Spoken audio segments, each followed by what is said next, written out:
Chapter the 1. An unexpected visitor. It was during the bitter winter of '89, with London shrouded beneath a perpetual veil of fog and frost, that one of the most singular cases in my friend Sherlock Holmes's remarkable career presented itself. The affair began innocuously enough on a Tuesday morning in late January, when the mercury had fallen so low that even the coal fire in our sitting room at 221B Baker Street seemed to struggle against the pervasive chill. Holmes had been in a state of restless introspection for several days, having concluded his investigation into the curious matter of Colonel Warburton's madness. The absence of a challenging problem always affected his mercurial temperament adversely, and I had observed with some concern his increasing agitation and the frequency with which he turned to his cocaine bottle. That morning, however, he seemed unusually alert, carefully examining the agony columns of various newspapers spread before him. "Watson," he remarked suddenly, looking up from the pages, "have you observed the curious advertisement that has appeared in the Times these past 3 days?" "I confess I have not," I replied, lowering the medical journal I had been perusing. 3 identical notices, word for word. Sought information regarding the whereabouts of Miss Eliza Marchmain, formerly of Thornfield Hall, Hampshire. Liberal compensation for verifiable intelligence. Contact AS, Post Office Box 417, Charing Cross. Holmes tapped the page with his long, thin finger. "What do you make of it, Watson?" Before I could formulate a response, Mrs. Hudson knocked and entered, announcing the arrival of a visitor, who refused to provide her name, but insisted the matter was of the utmost urgency. "Show her in," Holmes said with sudden animation, his keen grey eyes brightening. "Yes, Watson, it is undoubtedly a her. Did you not detect the faint rustle of silk skirts on the stairs?" A moment later, our landlady ushered in a young woman of perhaps 25 years, dressed in modest but well-maintained attire. Despite her apparent composure, I noted immediately the dark circles beneath her eyes and the nervous manner with which she clutched her reticule. "Mr. Sherlock Holmes?" she inquired, her voice cultured but strained. "I am in desperate need of your assistance." Holmes gestured toward the chair across from him. "Please be seated, Miss Marchmain." The young woman gasped audibly. "How could you possibly know my name, sir? I have taken every precaution to conceal my identity." A thin smile played across my friend's austere features. "Your reaction confirms my deduction. You are, in fact, the subject of an advertisement that has appeared 3 consecutive days in the Times. Considering the urgent nature of your visit and the evident care you have taken to avoid detection. Note, Watson, the absence of monograms on her handkerchief and the deliberate simplicity of her attire. It seemed the logical conclusion." The woman sank into the chair, her complexion paling further. "Then they are searching for me still. I feared as much. Perhaps you might begin by explaining who they are, and why you have gone to such lengths to disappear," Holmes suggested, steepling his fingers beneath his chin. "My name is indeed Eliza Marchmain. Until 3 weeks ago, I was employed as governess to the Carstairs family at Thornfield Hall in Hampshire." She paused, twisting her gloved hands together. "I fled in the night, Mr. Holmes, because I feared for my life. I believe my employer, Sir Richard Carstairs, is responsible for his wife's death. A death that was ruled accidental, but which I am convinced was murder." Holmes leaned forward, his interest visibly piqued. "Pray continue, Miss Marchmain. Omit nothing, however trivial it may seem to you. Sir Richard is a man of considerable scientific interests, particularly in metallurgy. He maintains an extensive laboratory in the east wing of Thornfield, where he often works until dawn.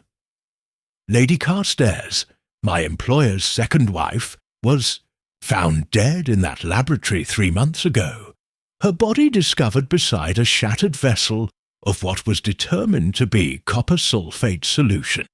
"The official verdict?" Holmes inquired. "Accidental poisoning."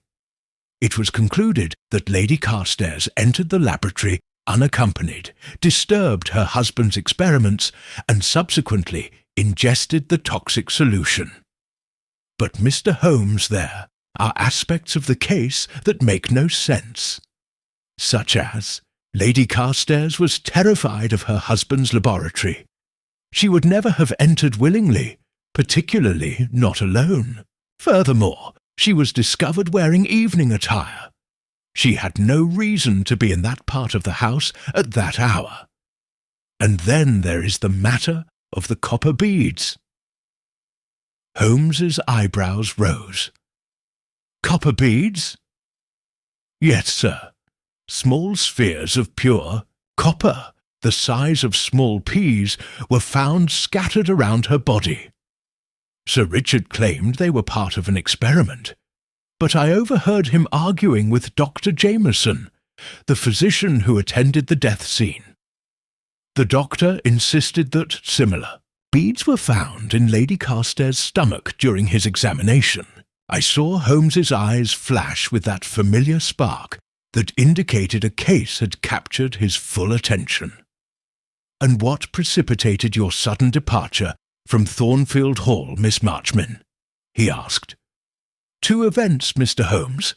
First, I discovered Sir Richard burning correspondence in his study, letters between Lady Carstairs and her sister that mentioned her growing fear of her husband. Then, a week later, I overheard Sir Richard speaking with a stranger in his laboratory. They mentioned a similar approach for someone who asked too many questions. The next morning, I found my tea had a strange, metallic taste. I discarded it and fled that very night." Holmes rose and paced before the fireplace, his lean figure casting a long shadow. "You have done well to come to us, Miss Marchmain. This case presents several points of interest. I shall undertake to investigate, but you must follow my instructions precisely if you wish to remain safe." As our visitor nodded gratefully, little did I suspect the strange and terrible sequence of events that her story would unleash, nor the singular horror that awaited us at Thornfield Hall. Chapter 2.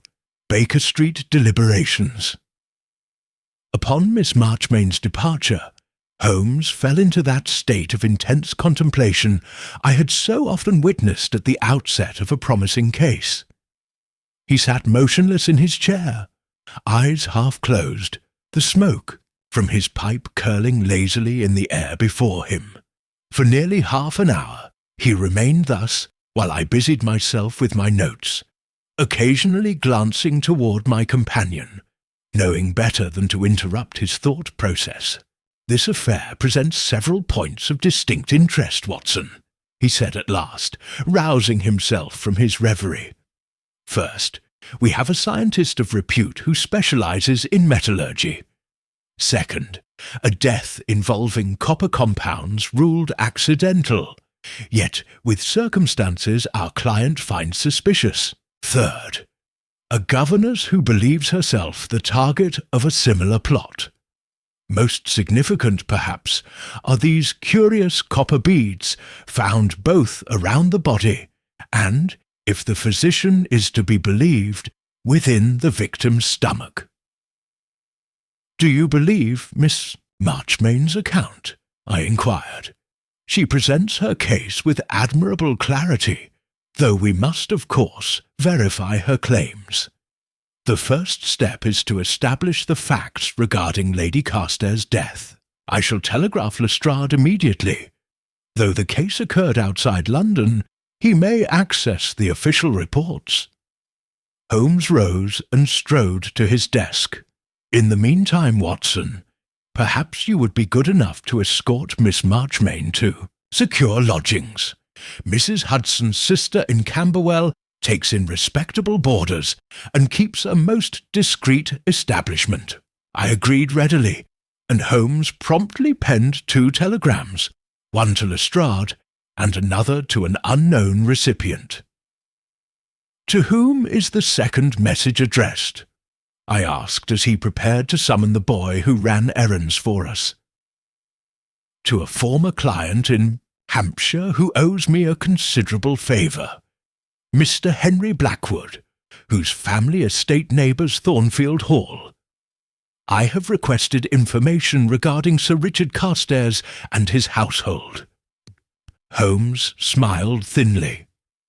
"Local gossip often reveals what official reports conceal. By afternoon, I had seen Miss Marchmain safely installed in Camberwell, with strict instructions to remain indoors and receive no visitors. Upon my return to Baker Street, I found Holmes surrounded by a chaotic array of reference volumes. His chemical apparatus assembled on the table near the window. "Ah, Watson, excellent timing. Lestrade has replied with commendable promptness." He passed me a telegram.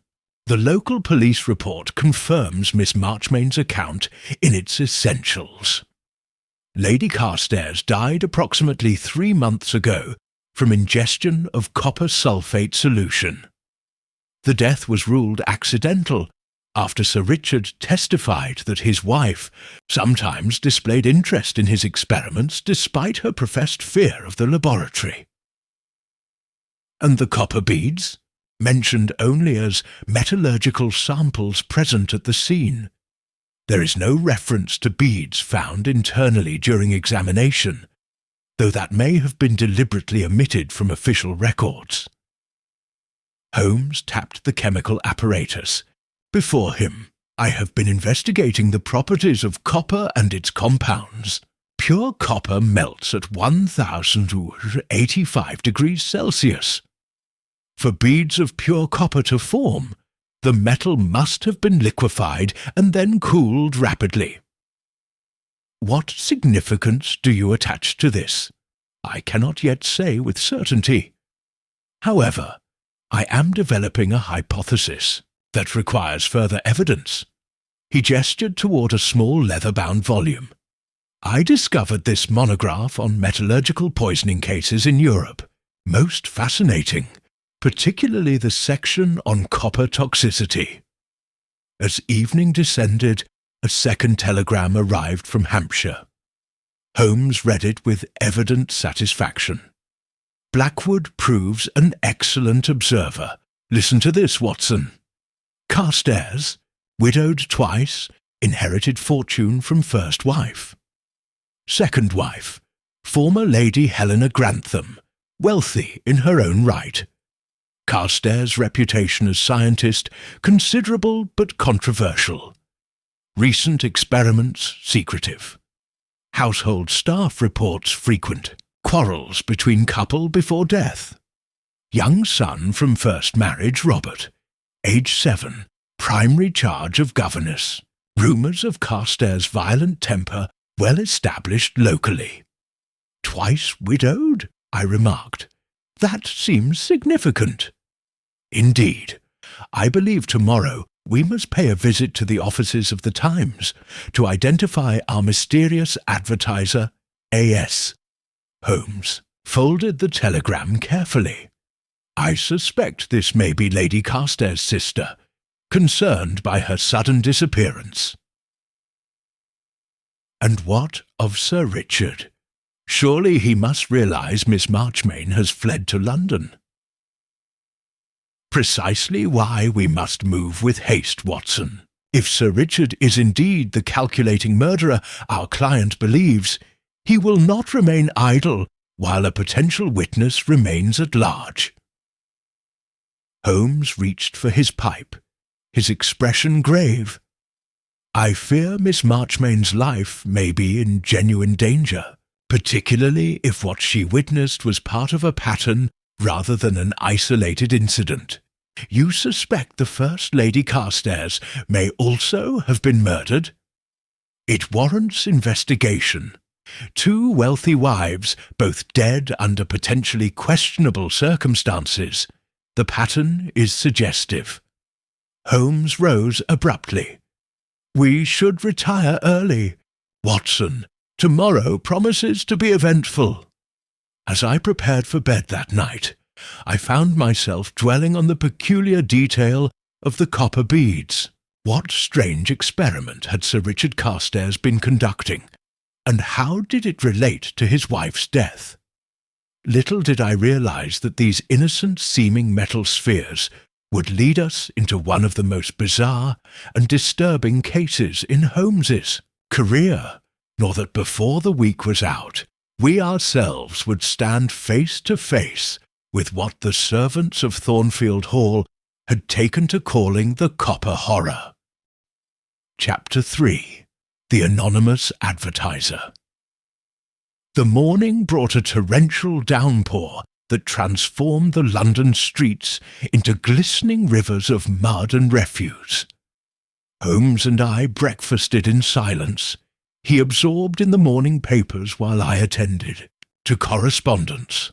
As the clock struck 9, he folded his newspaper with decisive movements and rose from the table. Come, Watson, the weather may be inclement, but our investigation cannot wait. His eyes gleamed with that familiar excitement. We shall first call upon the post office at Charing Cross to inquire after our mysterious A.S. A hansom cab soon deposited us at our destination, where Holmes presented himself to the clerk with such authoritative confidence that the young man readily divulged that the post office box had been rented by a woman who collected her correspondence daily, typically in the early afternoon. We shall wait, declared Holmes, positioning himself strategically near the entrance while appearing engrossed in a newspaper. Our patience was rewarded shortly after 1 o'clock, when a slender woman in mourning attire entered, proceeded directly to box 417, and collected several letters. Holmes followed her outside, approaching with a courteous bow. Miss Augusta Sinclair, I presume? He inquired. The woman started, clutching her letters tightly. How could you possibly know my name, sir? We have never met. I am Sherlock Holmes.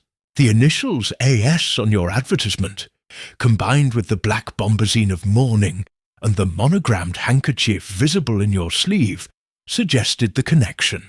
You are seeking information regarding Miss Eliza Marchmain, formerly governess at Thornfield Hall, where your sister, Lady Helena Carstairs, died under questionable circumstances. Miss Sinclair's composure faltered momentarily. Mr. Holmes, I have heard of your methods, but to experience them firsthand is quite remarkable. She glanced nervously about. I cannot speak here. Will you accompany me to my lodgings? The matter is of the utmost delicacy.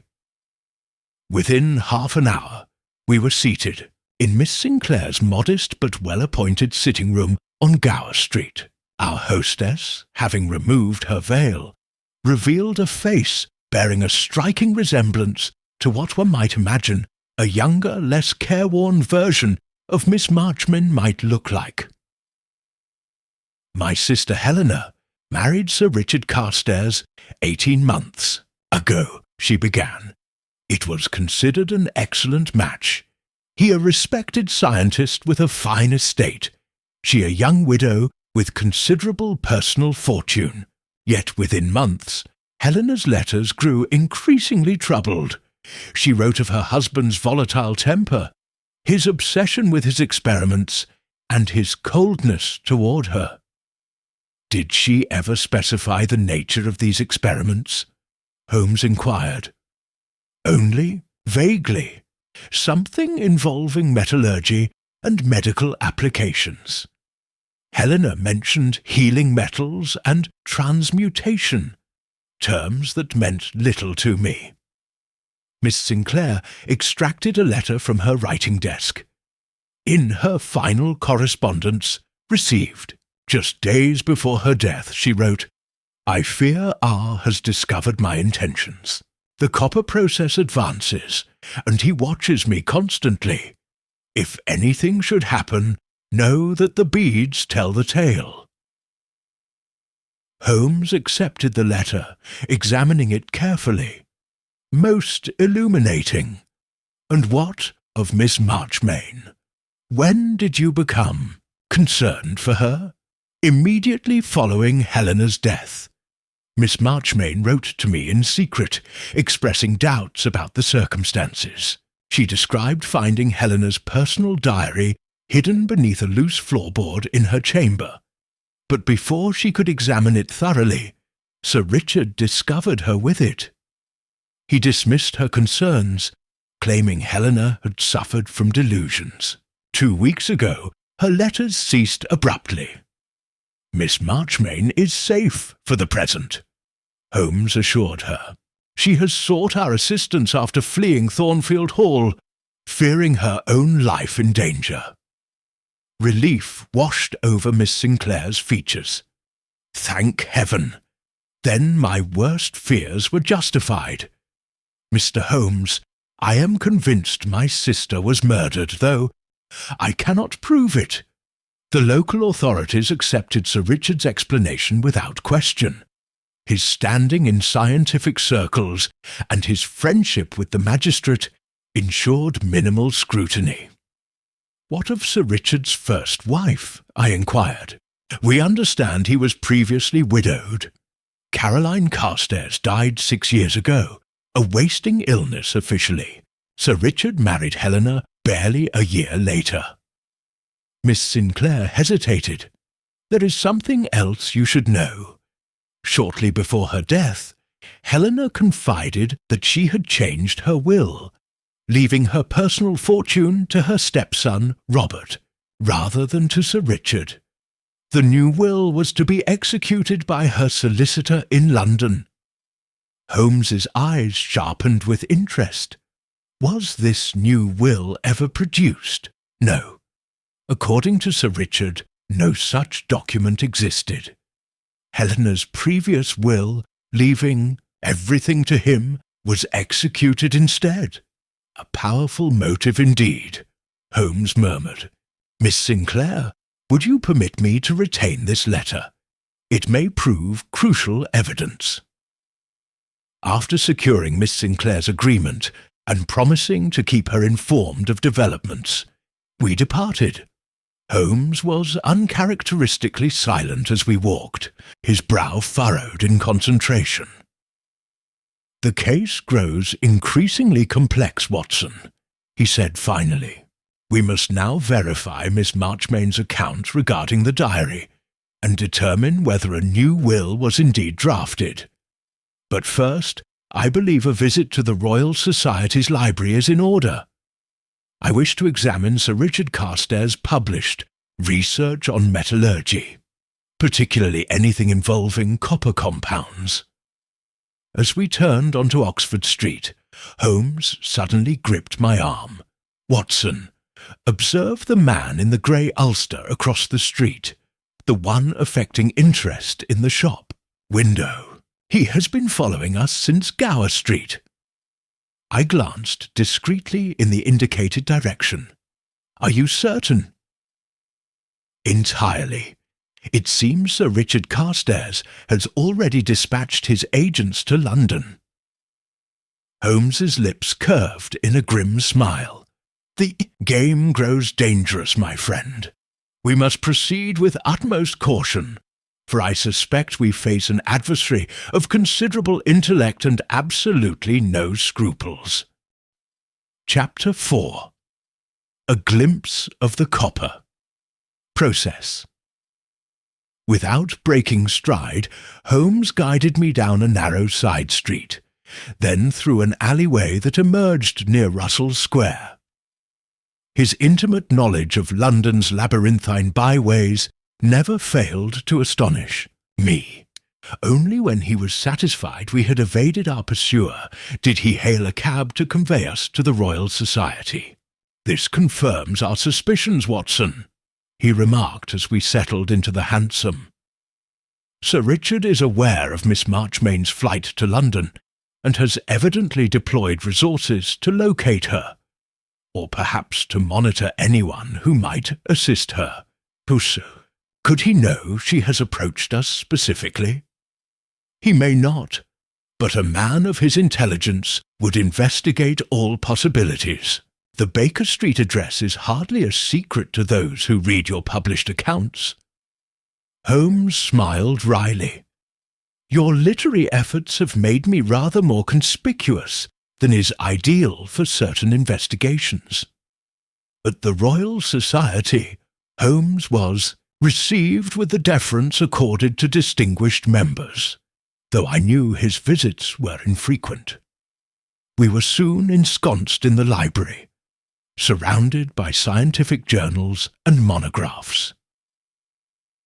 "Here," said Holmes after a methodical search, "are several papers authored by Sir Richard Carstairs over the past decade. Note the progression of his research interests. I examined the titles: Metallurgical Applications in Modern Medicine, 1883, Copper Compounds and Their Therapeutic Properties, 1885, and most recently, Experimental Approaches to Metal Transmutation and Biological Integration, 1888. The last paper is particularly illuminating," Holmes continued, leafing through the densely printed pages. "Carstairs proposes that certain metals, when properly prepared, might be introduced into living tissue to produce transformative effects. He describes experimental procedures involving copper sulfate solutions, heated to precise temperatures, then rapidly cooled to form—" "Copper beads," I interjected, the significance suddenly clear. "Precisely. According to his theory, these beads, when introduced to organic tissue, could potentially heal certain conditions. However, the paper notes that experiments produced unexpected and occasionally violent reactions in test subjects." "Test subjects? Surely he doesn't mean human subjects." "The paper is deliberately vague on that point. But observe this passage. The integration process, while promising remarkable results in controlled circumstances, presents considerable risk when procedures are improperly executed." Holmes closed the journal thoughtfully. "I wonder what Sir Richard considers proper execution of his techniques." As evening approached, we returned to Baker Street, taking a circuitous route to ensure we weren't followed. Holmes immediately dispatched a telegram to Miss Sinclair, requesting she inquire discreetly about Helena's London solicitor regarding the rumoured new will. "What is our next move?" I asked as we dined. "Tomorrow we visit Hampshire," Holmes announced.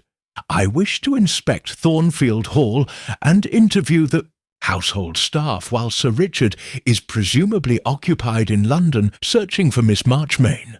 My friend Blackwood has indicated his willingness to provide introductions to local residents who might offer insights into the Carstairs household. Shouldn't we inform Lestrade of our suspicions? Not yet. We require more concrete evidence before involving the police. Accusations against a man of Sir Richard's standing cannot be made lightly." Holmes pushed away his plate. "There is also the matter of Lady Carstairs' diary, which Miss Marchmain mentioned discovering. If it still exists, it may provide crucial evidence. Our preparations were interrupted by Mrs. Hudson, who entered bearing a small package addressed to Holmes. With characteristic caution, my friend examined it thoroughly before carefully unwrapping its contents. Inside lay a copper bead approximately the size of a pea, along with a note written in a precise scientific hand. Mr. Holmes, your interest in metallurgical matters has come to my attention. Perhaps this specimen will illuminate the process that so intrigues you. Experimentation continues despite setbacks. The governess understands less than she believes. I suggest you similarly limit your inquiries to avoid unnecessary complications. R.C. Holmes held the copper bead to the light, examining its perfect spherical form. "A warning, explicitly delivered," he murmured. "Most educational, however. Sir Richard confirms not only his awareness of our involvement, but also his continuing experimentation. Note that he specifically mentions Miss Marchmain's limited understanding, suggesting there is indeed more to discover about this copper process than we currently comprehend. He threatens you directly," I observed with concern. "A calculated intimidation attempt, revealing more than perhaps intended." Holmes placed the copper bead carefully in a small glass vial. "We shall add this to our evidence. Tomorrow's expedition grows increasingly essential, Watson. I sense we are approaching the heart of this curious affair, though I fear what we may discover." Later that night, as I retired to my room, I noticed Holmes still awake, conducting some experiment with the copper bead using his chemical apparatus. His intensity suggested new insights, but when questioned, he merely shook his head. "Not yet, Watson. I have a theory forming, but it is too fantastic to voice without further evidence. Sleep well, my friend. Hampshire awaits us tomorrow, and with it, I suspect, the truth behind the copper horror." Chapter 5. Journey to Thornfield Hall. We departed London on the early morning train, the countryside gradually transforming from suburban sprawl to the rolling hills and ancient woodlands of Hampshire. Holmes spent most of the journey in contemplative silence, occasionally jotting notes in his pocketbook, while I occupied myself with the morning papers. Only as we approached our destination did he share his thoughts. "I conducted tests on the copper bead late into the night, Watson. Its composition is most unusual, pure copper on the surface, but with traces of organic material embedded within." His expression was grave. "I believe Sir Richard has progressed beyond theoretical research into practical application, with results far more sinister than his published work suggests." "You suspect human experimentation?" I asked, lowering my voice, though our compartment was empty. "I cannot yet say with certainty, but the evidence points in a disturbing direction. The copper process mentioned in Lady Carstairs' letter appears to involve the integration of metal with living tissue, a concept that borders on the alchemical rather than modern scientific practice." Our conversation was interrupted as the train pulled into the station at Winchester. We were met by Mr. Henry Blackwood, Holmes's acquaintance, a robust country gentleman with a weathered complexion and frank manner. "Mr. Holmes, Dr. Watson, welcome to Hampshire." He shook our hands vigorously. "I've arranged for a carriage to take us to my estate, Ravenscroft, which borders Thornfield Hall. We can speak more freely there." As we traversed the countryside, Blackwood proved an informative guide. Thornfield Hall has stood for 3 centuries, though Sir Richard has extensively renovated the east wing to accommodate his laboratory. The local population regards the place with increasing suspicion, particularly since Lady Carstairs' death. Have there been other unusual occurrences associated with the estate? Holmes inquired. Blackwood hesitated. There are rumours. Servants who left Sir Richard's employment speaking of strange sounds from the laboratory at night, unexplained illnesses among the staff, and most recently, sightings of what locals have dubbed the copper horror. And what precisely is this horror? I asked. Accounts vary. Some describe a misshapen figure glimpsed in the grounds after dark, with an unnatural gleaming aspect. Others speak of a creature that moves with metallic sounds. Most dismiss it as superstition, but... He trailed off uncomfortably. You yourself have witnessed something, Holmes stated rather than asked. 3 weeks ago, while riding near the boundary between our properties at dusk, a figure moved among the trees, humanoid in shape but with a stiff, unnatural gait. When it turned, the fading light caught what appeared to be metallic protrusions from its face and hands. Blackwood shuddered. I convinced myself it was a poacher wearing unusual equipment, but I confess the image has haunted me since. At Ravenscroft, we were introduced to Blackwood's wife, who had arranged for several local residents to meet us discreetly, among them Mrs. Porter, who had served as housekeeper at Thornfield until shortly after Lady Carstairs' death. Sir Richard changed after his wife died, the elderly woman informed us, her hands trembling slightly as she clutched her teacup. Always eccentric, he became secretive, spending days in his laboratory without emerging. The young Master Robert was left entirely to Miss Marchmain's care. Did you observe anything unusual regarding Lady Carstairs' death? Holmes asked. I wasn't permitted to view the body, sir. Most irregular, as preparing the deceased would normally be my responsibility. Dr. Jameson attended, but he seemed troubled afterward. She lowered her voice. I overheard him arguing with Sir Richard, saying something about unnatural conditions and professional ethics. And what of this diary Miss Marchmain discovered? She confided in me about finding it. Lady Carstairs had hidden it beneath a floorboard in her dressing room. Miss Marchmain had read only portions before Sir Richard interrupted her, but she mentioned entries describing experiments Sir Richard had conducted on small animals with horrific results. Holmes exchanged a significant glance with me. Mrs. Porter, one final question. Did you ever encounter anything resembling what locals call the copper horror? The woman's face paled. The night before I left Thornfield, I was awakened by sounds from the old servants' corridor.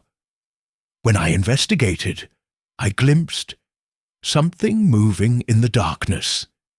Its skin caught the candlelight like burnished metal, and its movements were jerky, mechanical. The next morning I tendered my resignation. As evening approached, Holmes announced his intention to visit Thornfield Hall under cover of darkness. My inquiries suggest Sir Richard remains in London, he explained. The household staff is minimal, and the grounds poorly secured.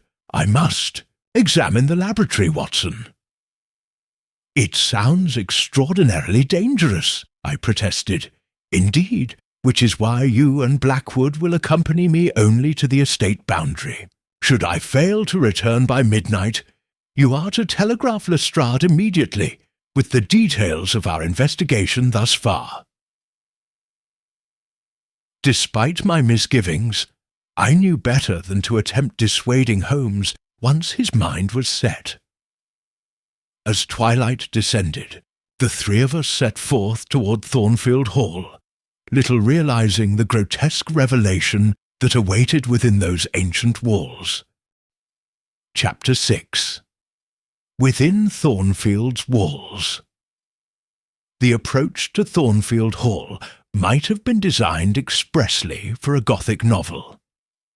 As we made our way through a copse of ancient oaks, the mansion emerged from the mist, a sprawling Jacobean structure, with an incongruous modern wing attached to its eastern side like some architectural parasite. Lights glimmered in only a few windows, confirming the reduced household staff that Holmes had anticipated. "I shall enter through the conservatory," Holmes whispered, as we crouched behind a stone wall marking the estate's boundary. "The lock is of an old design, easily manipulated. You and Blackwood will remain here. If I haven't returned by midnight, proceed as instructed."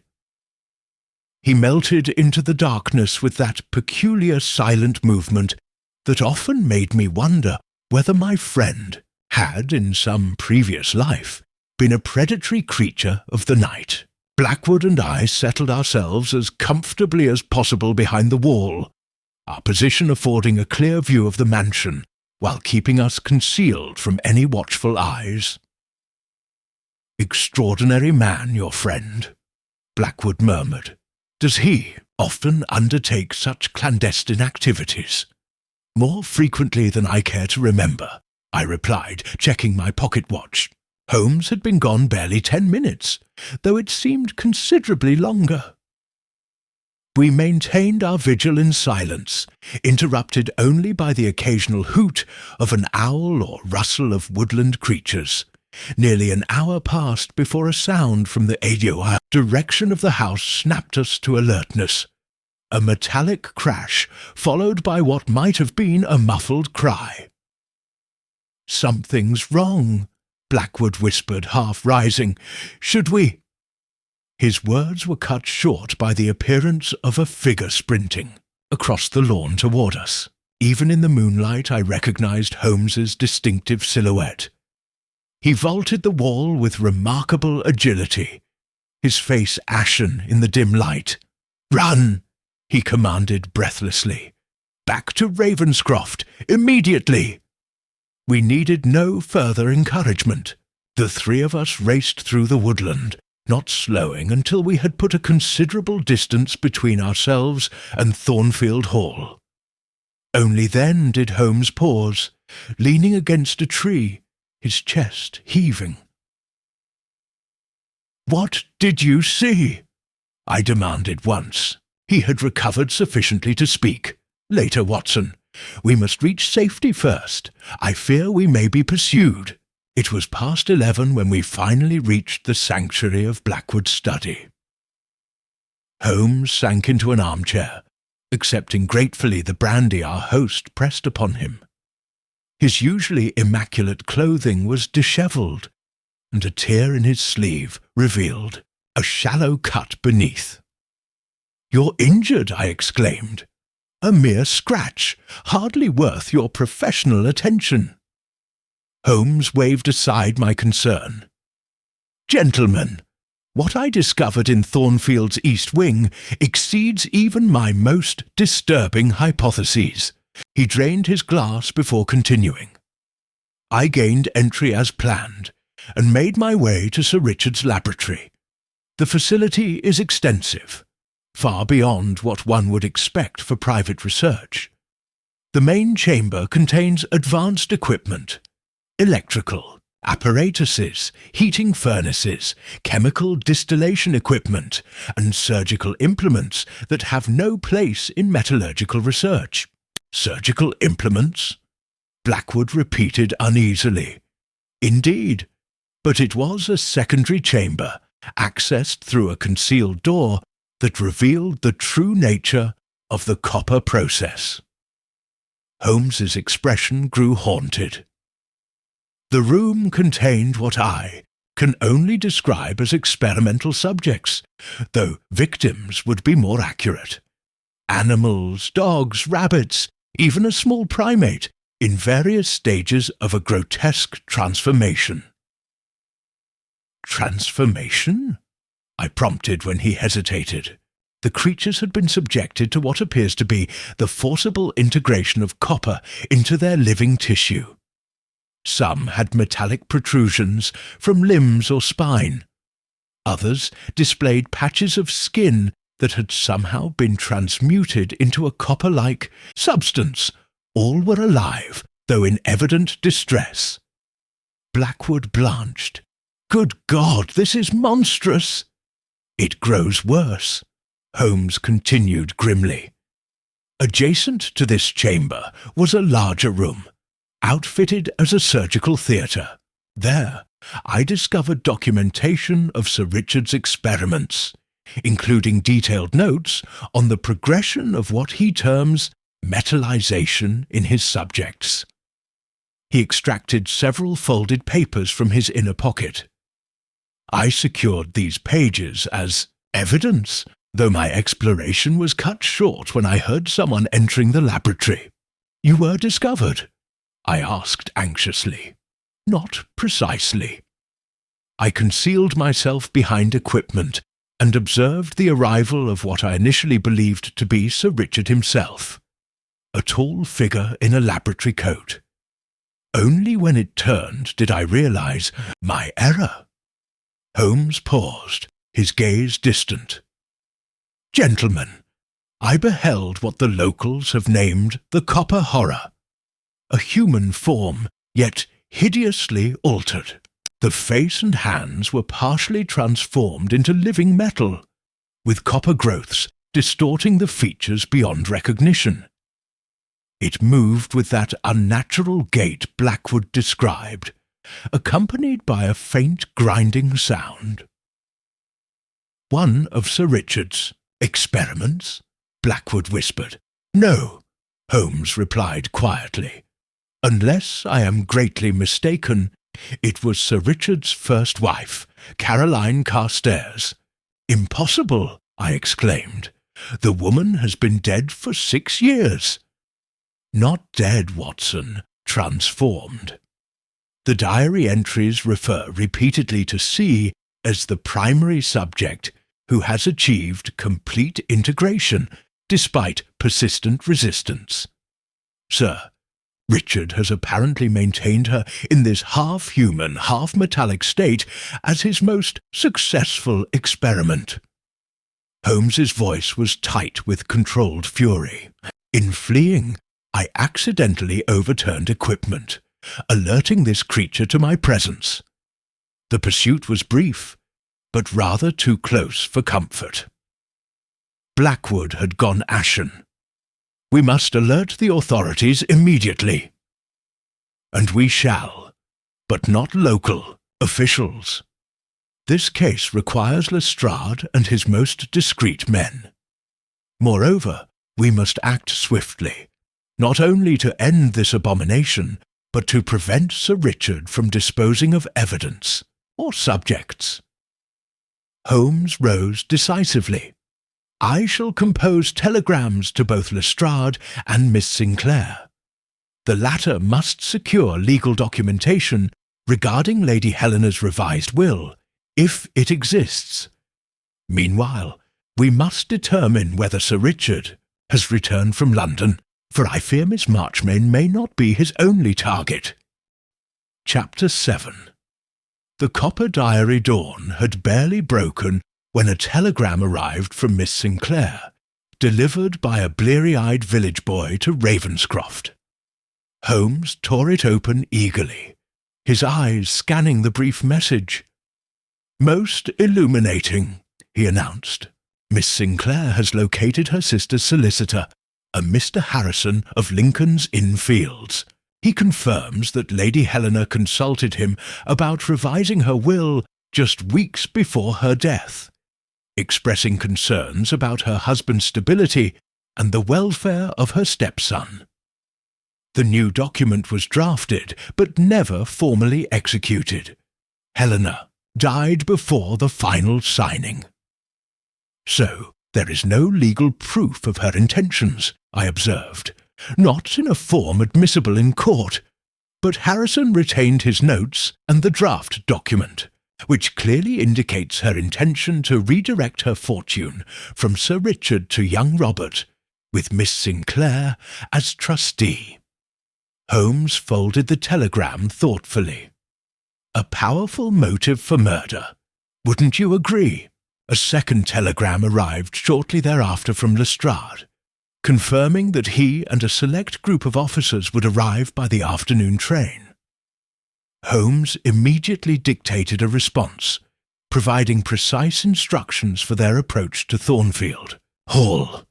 We cannot risk alerting Sir Richard prematurely, he explained.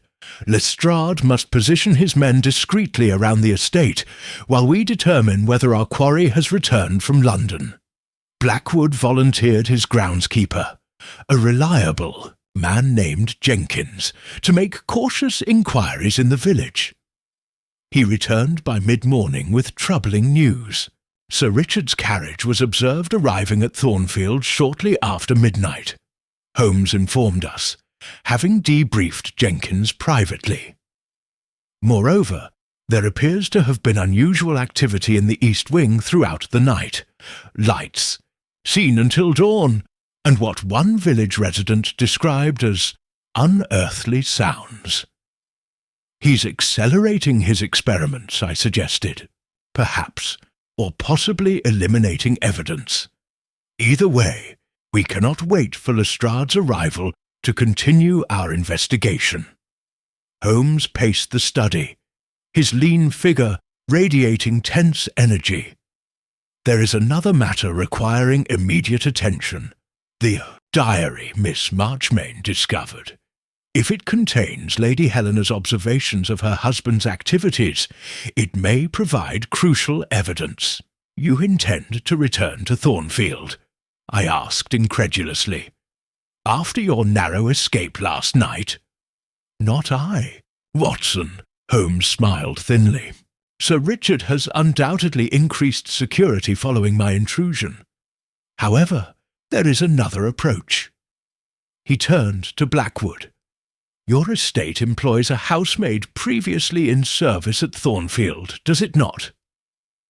Yes, Lucy Matthews. She left Sir Richard's employ shortly after Mrs. Porter. Excellent. I should like to speak with her immediately. Lucy Matthews proved to be a sharp-witted young woman of perhaps 20, initially apprehensive, but gradually warming to Holmes's gentle questioning. Yes, she confirmed, she had been Lady Helena's personal maid before her death. Yes, she was aware of the loose floorboard in the dressing-room, where her mistress concealed private items, including a small leather-bound diary with copper-coloured fittings. After her ladyship's death, Sir Richard instructed me to clear her. Personal effects, Lucy explained. The diary wasn't among them. I assumed Miss Marchmain had secured it, given their confidential conversations. Did Miss Marchmain mention retaining the diary when she fled Thornfield? Holmes asked. No, sir. In fact, she was distraught because she couldn't locate it after Sir Richard discovered her reading it. She believed he had destroyed it, or hidden it elsewhere, Holmes murmured. Lucy, think carefully. Were there other hiding places Lady Helena might have utilized? Places she considered secure from her husband's scrutiny? The young woman's brow furrowed in concentration. There was a compartment behind a panel in the nursery. Her ladyship sometimes concealed small gifts there for young Master Robert, and— She hesitated. The old chapel. Lady Helena was religious, unlike Sir Richard. She spent hours there alone, particularly after discovering Sir Richard's experiments. The chapel, Holmes repeated thoughtfully. That bears investigation. Is it occupied or maintained currently? No, sir. Sir Richard considers religion superstitious nonsense. It's been closed since her ladyship's death, though not locked. merely unused. Holmes's eyes lit with that familiar spark of excitement. "Watson, I believe we have our next objective. The chapel, being disconnected from Sir Richard's scientific activities, would likely remain unwatched, even with increased security measures." By early afternoon, we had formulated a strategy. Blackwood would create a diversion by requesting a meeting with Sir Richard at the main house, ostensibly to discuss boundary concerns between their estates. Meanwhile, Holmes and I would access the chapel through the old cemetery path, avoiding the main grounds entirely. As we prepared to depart, Holmes carefully examined the papers he had abstracted from Sir Richard's laboratory the previous night. They contained detailed observations of metallization experiments on both animal and human subjects, documented in a precise clinical hand that betrayed no empathy for the suffering described. "These alone would condemn him," Holmes observed, grimly. "But I suspect the diary contains something even more damning. Helena's first-hand witness to his treatment of his first wife, perhaps even evidence that Caroline's death 6 years ago was merely the beginning of her transformation into that copper abomination." The afternoon grew increasingly overcast as we made our way through the woodland separating Ravenscroft from Thornfield's estates. Rain threatened, providing additional cover as we approached the chapel, a small Norman structure predating the mansion itself by several centuries. "Tread carefully, Watson," Holmes cautioned as we entered the musty interior. "We seek a diary with copper fittings, likely concealed with considerable ingenuity." We searched methodically, Holmes examining the altar and ancient pews, while I investigated the small vestry. It was there, beneath a loose stone in the floor, that I discovered a cloth-wrapped bundle. "Holmes," I called softly, "I believe I've found something." He joined me instantly, his eyes widening as I unwrapped the bundle to reveal a leather-bound volume with distinctive copper clasps and corner pieces, along with a sealed envelope addressed simply, "In the event of my death, A.S." The diary, and a message for Augusta Sinclair that Helena never had opportunity to deliver. Holmes whispered, carefully opening the volume. "Let us see what secrets Lady Carstairs has preserved from beyond the grave." Chapter 8. Revelations in Copper. The chapel's sombre quiet enveloped us as Holmes carefully opened the copper-clasped diary. The pages were filled with a refined feminine hand, occasionally steady and measured, increasingly frantic and uneven toward the final entries. Holmes skimmed the contents rapidly, his expression growing more grave with each page turned. "This is far worse than I imagined, Watson," he murmured, his voice barely audible in the musty silence. "Listen to this entry from April of last year. I have discovered the truth about Caroline today. She is not dead as Richard has maintained these 6 years. I heard sounds from the locked room in the laboratory wing, terrible, inhuman sounds, and when confronted, Richard claimed it was merely an experimental animal. But later, when he believed me asleep, I followed him. What I saw defies comprehension. Caroline, or what remains of her, exists in a state between life and death, her body partially transformed into living metal. I felt a chill course through me. Good heavens! Then your theory was correct. Indeed, subsequent entries document Helena's growing horror as she pieced together the progression of Sir Richard's experiments. Holmes turned several pages. Here, 3 months later, Richard speaks constantly of his copper process and the perfect integration he seeks to achieve. I have discovered his research journals and now understand his terrible purpose. He believes he can transmute living flesh into metal while preserving consciousness, creating beings of extraordinary durability.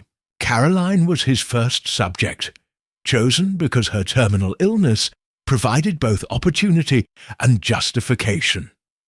He claims she consented to the procedure, desperate for any chance at survival. Now I fear he views me with the same calculating gaze. Holmes continued reading selected passages, painting a portrait of increasing terror as Helena realized her own peril. She documented Sir Richard's growing instability, his rage when she questioned his work, and most damning, his explicit threats when she announced her intention to leave Thornfield and take young Robert with her. This final entry, dated just 2 days before her death. I have changed my will, leaving everything to Robert with Augusta as trustee.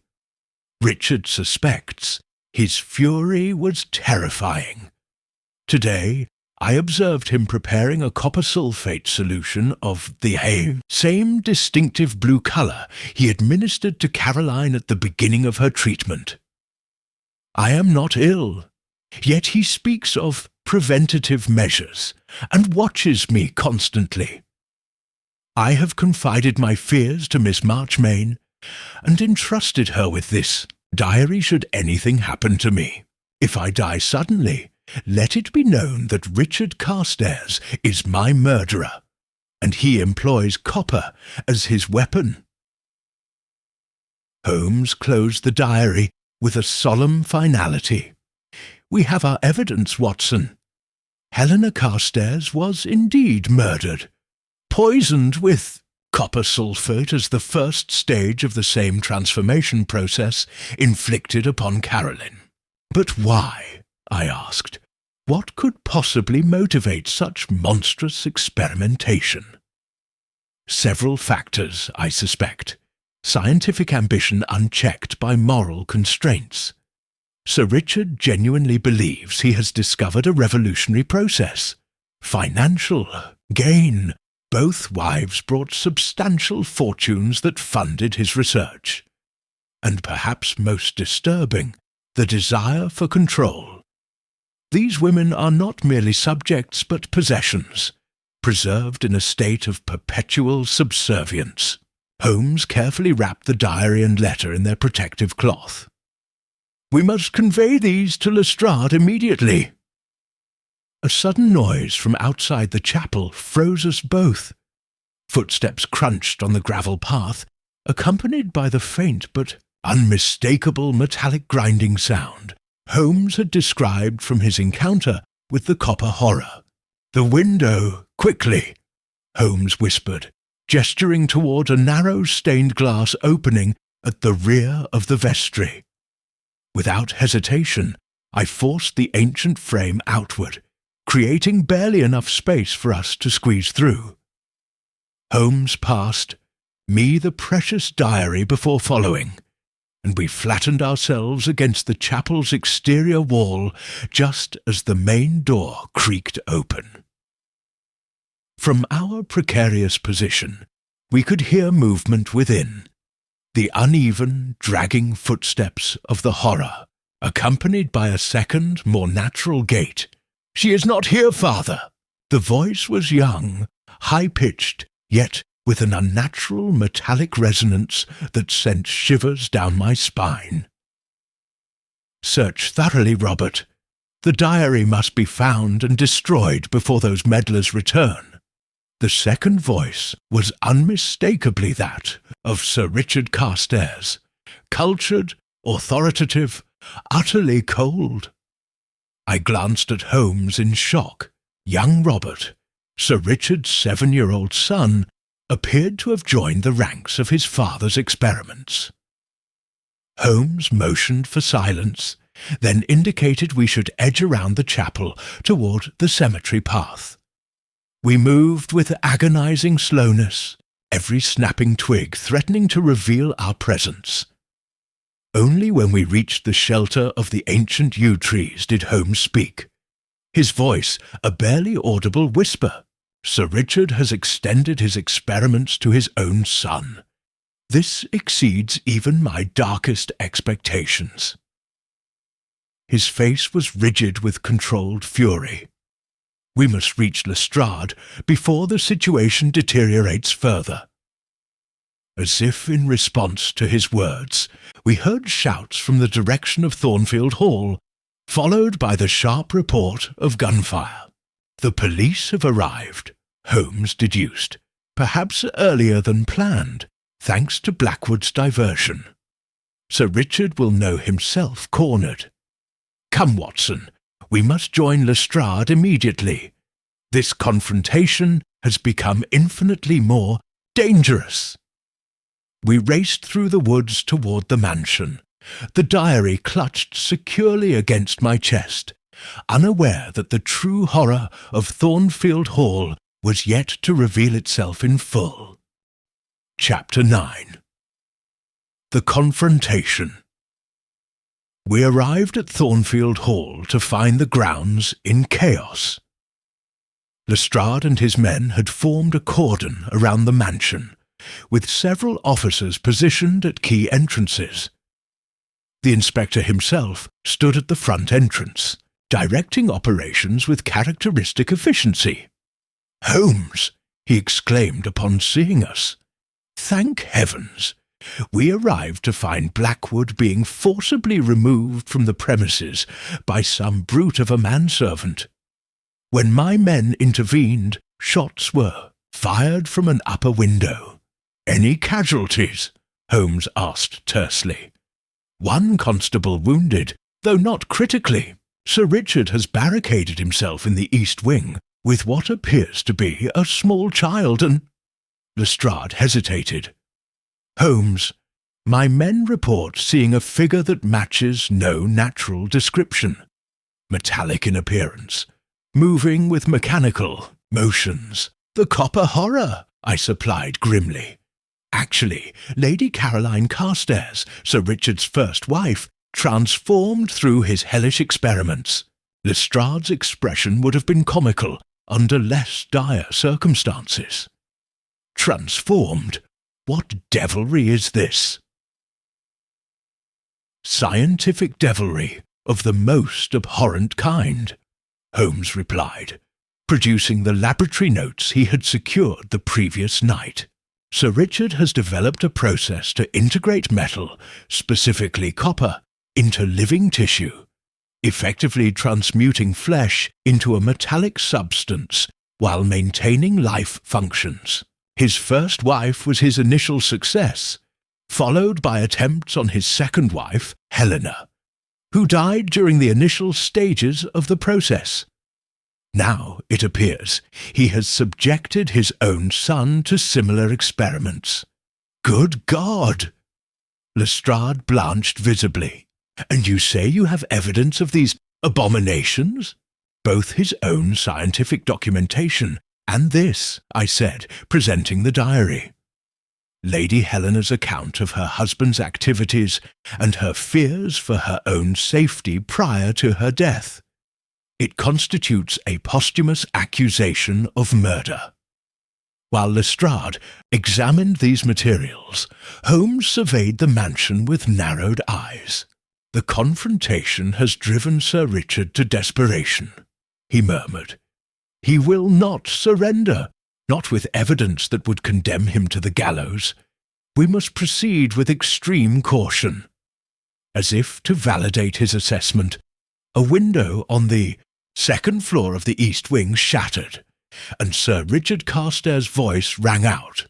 "I demand safe passage from this property.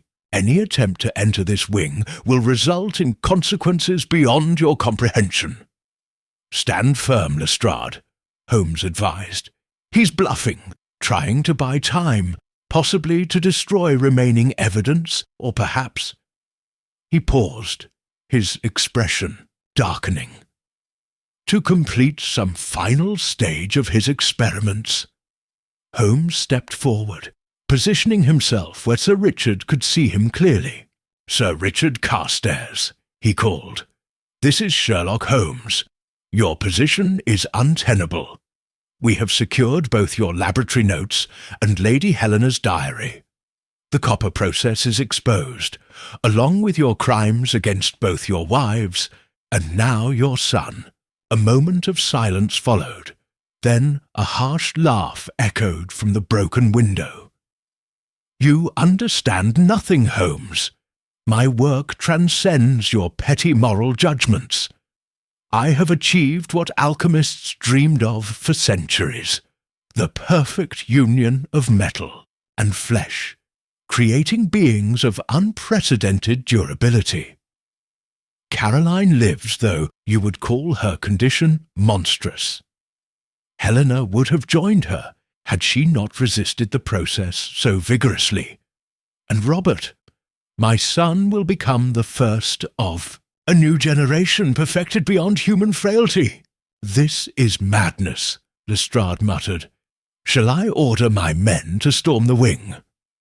"Not yet," Holmes cautioned. "We must consider the safety of the boy. Sir Richard, your scientific achievements, however remarkable, cannot justify the suffering you've inflicted. Surrender now, and I will personally ensure your research is evaluated by qualified minds rather than simply destroyed." A moment of contemplative silence followed. "You offer scientific recognition?" Sir Richard's voice carried a note of desperate hope. "My work preserved, my methods studied. Your methods documented, certainly," Holmes replied carefully, "though you must answer for your crimes. Your discoveries need not be lost to science." While this exchange continued, I noticed Holmes subtly signalling to Lestrade, who began dispatching officers to positions at the rear of the East Wing. The strategy was clear: engage Sir Richard in negotiation while preparing for a coordinated breach from multiple points. "I require guarantees, Holmes. Written assurances regarding the preservation of my research and experimental subjects." Sir Richard's voice had taken on a calculating tone. "I can provide no such guarantees regarding your subjects, Sir Richard. Your wife and son must receive whatever care might ameliorate their condition." Holmes's voice hardened. "This negotiation concerns only your research documentation, not the continuation of human experimentation." A new voice suddenly joined the exchange, childlike yet distorted by a metallic resonance. "Father, they're moving behind the house. I can see them from the laboratory window." Sir Richard's response was immediate and chilling. "Very well, Holmes. If you will not appreciate my work, then you shall witness its ultimate expression. The copper process, when fully realized, creates not only durability, but remarkable volatile potential. The human body, properly metallized, becomes rather like a living bomb under certain chemical conditions." Holmes's face drained of color. "Lestrade, evacuate immediately. Get your men back. He's going to—" The explosion tore through the East Wing with devastating force, shattering windows and sending debris raining across the grounds. The structural integrity of the wing collapsed almost instantly, flames erupting from multiple points as chemical stores ignited in chain reaction. "The boy!" I cried, instinctively moving forward before Holmes caught my arm. "Too late, Watson. Sir Richard has made his final experiment and turned his metallized subjects into weapons." As we watched in horror, a figure emerged momentarily from the inferno, a silhouette unmistakably that of the copper horror. Caroline Carstairs' transformed body moving with jerky determination, before the collapsing roof engulfed her in flames and rubble. An ending fitting for a Gothic novel, Holmes observed grimly, but with scientific abomination replacing supernatural horror. The diary and laboratory notes you hold, Watson, are now the only remaining evidence of the copper process. Perhaps in this case, that is for the best. Chapter 10. Aftermath and Analysis. The fire at Thornfield Hall raged for hours, defying the efforts of local firefighters who had been hastily summoned from the surrounding villages. By nightfall, the east wing had been reduced to smouldering ruins, the adjacent sections of the ancient mansion severely damaged by smoke and water. Lestrade and his men established a perimeter, ensuring no curious locals ventured too close to what was now both a crime scene and a hazardous wreck. Holmes and I had taken temporary refuge in Blackwood's library at Ravenscroft, where we examined the evidence we had salvaged, Sir Richard's laboratory notes and Lady Helena's diary, while awaiting the arrival of officials from London sent specifically to investigate this unprecedented case. The human cost is incalculable, I remarked somberly, still shaken by the day's events. 2 women transformed into monstrosities, a child subjected to his father's mad experiments, all ultimately destroyed by the very process that was meant to perfect them. Holmes nodded gravely, his angular features cast in sharp relief by the lamplight. Sir Richard's scientific brilliance was genuine, Watson. Had he applied his intellect within the bounds of ethics and law, he might have made remarkable contributions to medicine or metallurgy. Instead, he allowed ambition to override humanity with predictably catastrophic results. Do you believe he intended the explosion from the beginning of the confrontation? I asked. I suspect it was his contingency plan rather than his preferred outcome. The volatile properties of metallized tissue that he mentioned were documented. In his later notes, he knew precisely what chemical catalyst would trigger such a reaction. Holmes tapped the papers before him. Sir Richard would have preferred escape with his research, but when that became impossible, he chose destruction over surrender, taking his subjects with him rather than allowing them to be studied or possibly cured by others. Lestrade joined us shortly, having completed initial documentation of the scene. His normally confident demeanour was subdued, his face haggard from the strain of managing such an extraordinary case. The Home Office is sending specialists to examine the ruins, he informed us, accepting gratefully the brandy Blackwood offered, though I'm not certain what they expect to find after such an inferno. We recovered 2 partial remains before darkness fell. Their condition— He broke off, shuddering slightly. Partially metallized tissue. Holmes supplied 1 adult female, presumably Caroline Carstairs, and 1 male child. The most disturbing crime scene of my career, Lestrade admitted. And yet the evidence to prosecute would have been challenging had Sir Richard survived. A diary, some scientific notes, convincing to us who have seen the results, perhaps, but in a court of law.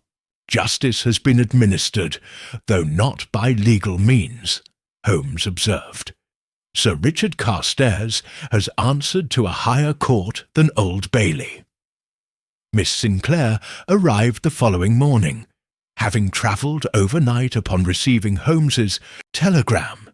Her grief upon learning of her nephew's fate was profound, yet tempered by the resolution of her sister's case. Helena knew the danger, she said quietly, after reading the recovered diary. She tried to save Robert, to save herself, but underestimated Richard's determination. At least now I know the truth, that my suspicions were justified, that I was not simply a grieving sister imagining conspiracies. Your persistence in advertising for Miss Marchmain indirectly led to the exposure of these crimes, Holmes told her.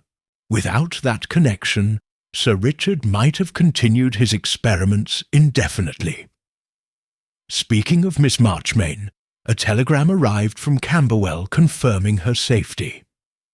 Holmes had dispatched a constable to guard her lodgings as a precaution, though the threat had now ended with Sir Richard's demise. She will be relieved to know she need no longer live in fear, I remarked, though the knowledge of what truly occurred at Thornfield will surely haunt her. As it will all of us who witnessed it, Holmes agreed soberly. Some cases leave more lasting impressions than others, Watson. This, I fear, will remain among those that disturb my sleep for years to come. By week's end, the official investigation had concluded. The Home Office, concerned about public panic, should details of the I.O. copper process emerge, classified much of the evidence. The newspapers reported simply that Sir Richard Carstairs, a reclusive scientist, had perished along with his son in a laboratory accident resulting from unstable chemical compounds. No mention was made of Caroline's transformation or Helena's. Murder. On our final evening in Hampshire, Holmes and I walked the boundaries where Ravenscroft met the now abandoned Thornfield estate. The ruins of the east wing were visible in the distance, a stark reminder of human ingenuity perverted to monstrous ends. Science without ethical constraints is perhaps the greatest danger facing modern society, Holmes mused, more to himself than to me. Each advance brings both promise and peril. Men like Carstairs, blinded by their own brilliance, see only the potential achievement, never the human cost. Will the copper process die with him? I asked. Holmes considered this question carefully before answering. The specific methodology, perhaps, but the concept, the integration of metal with living tissue, that idea has now entered the world, however obliquely. Someone, somewhere, will eventually pursue similar research, hopefully with greater wisdom and restraint. As we turned back toward Ravenscroft, the setting sun cast a coppery glow across the landscape, a final, ironic reminder of the horror we had witnessed and the thin line between scientific wonder and abomination. Chapter 11. The Final Revelation. Our return to London brought with it the persistent autumn fog, as if nature herself sought to shroud the unspeakable horrors we had witnessed at Thornfield Hall. A week passed in relative quiet, the case officially closed by authorities eager to consign Sir Richard's abominable experiments to oblivion. Yet Holmes remained unusually pensive, spending long hours in contemplative silence, broken only by the occasional dissonant notes from his violin. On a particularly dreary Tuesday morning, as we sat at breakfast, Mrs. Hudson entered with a letter, bearing the Hampshire postmark. "From Blackwood," Holmes remarked, slicing open the envelope with his penknife. As he read, his expression grew increasingly grave, the sharp angles of his face seeming to harden with each line. "It appears, Watson, that our case is not quite as concluded as we believed." "What has happened?" I inquired, setting aside my morning paper. "Workers clearing the ruins of Thornfield's east wing have discovered a hidden chamber beneath the main laboratory, a subterranean room accessed through a concealed trapdoor that survived the explosion. Within, they found additional documentation, and Holmes hesitated uncharacteristically. Experimental subjects preserved in specialized containment units. I felt a chill that had nothing to do with the damp weather. More victims of the copper process? In various stages of transformation, yes. But most significantly, they discovered a journal more comprehensive than anything we previously secured. Sir Richard's detailed record of his work from its inception 6 years ago to his final experiments. Holmes rose abruptly. We must return to Hampshire immediately. Blackwood has secured these materials against official intervention, but they must be examined before the authorities insist upon their surrender.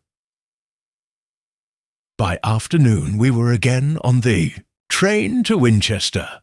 Holmes uncharacteristically silent throughout the journey. The letter from Blackwood clutched in his slender fingers. Only as we approached our destination did he share his concerns. I fear, Watson, that Sir Richard's experiments extended beyond what we initially understood.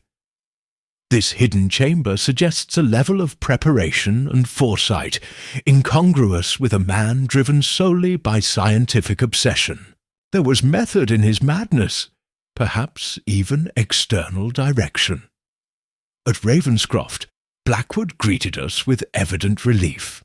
"I've secured the materials in my study," he informed us in hushed tones. "The official clearance team arrives tomorrow. Tonight is our only opportunity to examine them privately." The materials proved more disturbing than we had anticipated. Photographs documented the progression of the copper process in multiple subjects. Not only Caroline and Helena, but at least 4 others, including household staff who had ostensibly left service over the years.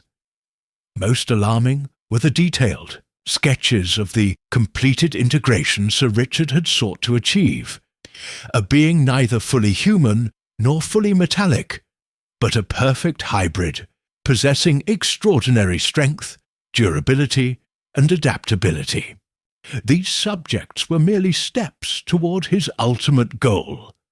Holmes observed, his voice tight with controlled anger. Experiments to refine a process he intended to eventually apply more broadly. Surely he didn't envision transforming large numbers of people? I asked aghast. That appears to have been precisely his vision. Holmes indicated a section of journal entries dated from the previous year. Listen to this. The individual applications, while scientifically satisfying, represent merely the preliminary phase. When perfected, the copper process will enable the creation of enhanced beings on a significant scale. Soldiers impervious to conventional weapons, workers requiring neither rest nor sustenance, servants obedient to absolute control. "Monstrous," Blackwood whispered. Indeed, but more concerning is this passage." Holmes turned several pages forward. "Communication received from M confirms continued financial support. The consortium remains satisfied with progress despite setbacks with Subject C. Their timetable for implementation remains ambitious, but with increased resources I believe it achievable. The demonstration scheduled for June must prove conclusive if the broader application is to proceed as planned." "The consortium?" I repeated. Sir Richard was not working alone, it would appear not. These references suggest backing from some organization with interest in his research, possibly military or industrial, given the applications he describes. Holmes closed the journal thoughtfully. The question becomes, with Sir Richard dead and his immediate work destroyed, has this consortium abandoned their plans or merely suffered a temporary setback? Further examination of the materials revealed additional disquieting details.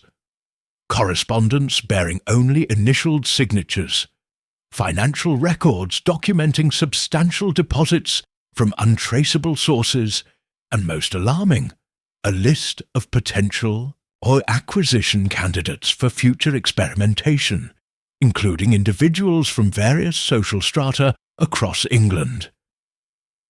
This extends far beyond Hampshire, Holmes remarked grimly.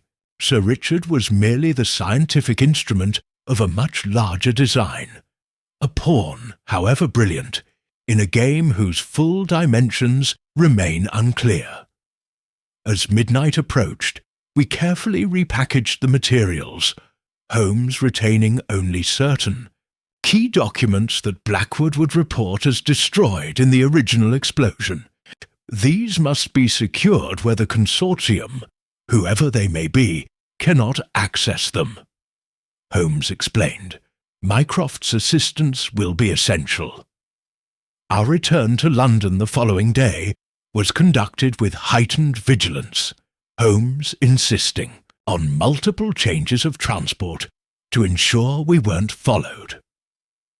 Upon reaching Baker Street, he immediately dispatched a coded telegram to his brother, arranging a confidential meeting. That evening, as we sat before the fire awaiting Mycroft's response, Holmes finally articulated the conclusion I sensed he had been reluctant to voice. The copper horror, Watson, was merely a prototype, the first manifestation of a technology intended for far more extensive application. We have disrupted one node of operation, but the network behind it undoubtedly persists. He stared into the flames his hawk-like profile etched in shadow. This case has not ended. It has merely transformed, like Sir Richard's subjects, into something potentially more dangerous. You believe we ourselves may be at risk from this consortium? Perhaps, if they discover our involvement in securing these documents, more concerning is the risk to society should they find another scientist willing to continue Sir Richard's work. Holmes tapped his fingers against the armrest in uneven rhythm. We have glimpsed only the first manifestation of the copper process, Watson. I fear the horror it represents may yet emerge in new forms, guided by hands whose motives remain shrouded in mystery, as impenetrable as that which surrounded Thornfield Hall on the night of our investigation. The fire crackled in the grate, casting copper-hued reflections across the room. Outside, London's endless fog pressed against our windows like a living entity, concealing within its opaque depths secrets and dangers yet to be revealed.